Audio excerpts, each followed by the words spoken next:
जो लोग अभी प्लेसेस ऑफ वर्शिप एक्ट की बात करते थे उनमें से मैंने एक को नहीं बोलते सुना। संभल के मंदिर तो ज्यादातर 1978 में बंद हुए ना, यानी 1947 के प्लेसेस ऑफ वर्शिप एक्ट के हिसाब से उनका वर्शिप का स्टेटस अलग था ना। कोई चू बोला सेक्युलरिज्म का सूरमा उत्तर से दक्षिण तक कि कम से कम उनमें तो 47 का स्टेटस बहाल होना चाहिए ना।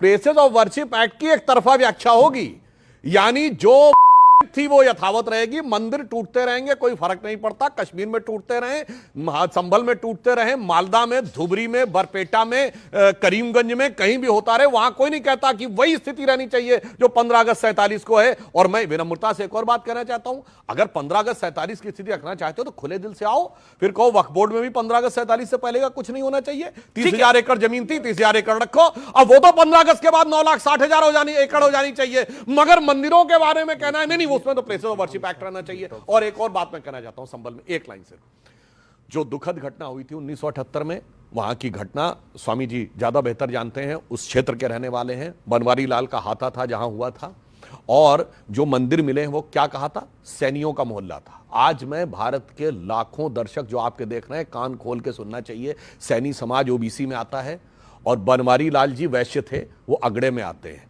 तो जब सरकार ऐसी थी जो बांटने पे तुली थी, तो अगड़े भी कटे और पिछड़े भी कटे।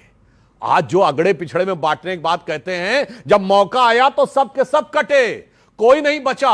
और मैं भारत के बाहर का उदाहरण नहीं देता हूं, मैं एक उदाहरण देता हूं। आज कश्मीर है, कश्मीर में 95% 5% कौन है, सिर्फ कश्मीरी पंडित। क्या आपको दिमाग से लगता है कि कोई राज्य ऐसा हो सकता है जहां एक ही जाति पाई जाती हो? ये तो असंभव है ना।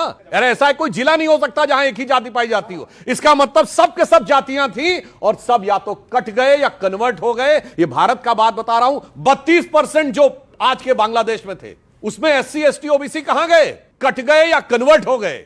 इसलिए मैं कहना चाहता हूं, जो ये लोग खेल खेल रहे हैं उसे हकीकत में समझना चाहिए। और इसलिए बिल्कुल जो भाटी जी ने कहा था, जो जुड़े वो जीते, अखिलेश जी ने कहा था, मैं बिल्कुल समर्थन करता हूं। मैं विनम्रता से और चुनौती से पूछता हूं, इस देश में 80% हिंदू है, फिर भी उसके बाद हिंदू धर्म को गालियां देकर लोग चुनाव जीतते हैं। और मैं चुनौती से कहता हूं, एक कॉन्स्टिट्यूएंसी बताइए जहां 80% हो। की आलोचना तो छोड़िए, चू बोलकर भी अगर कोई एक जीत के दिखा दे तो मैं चुनौती देता हूं, बताइए।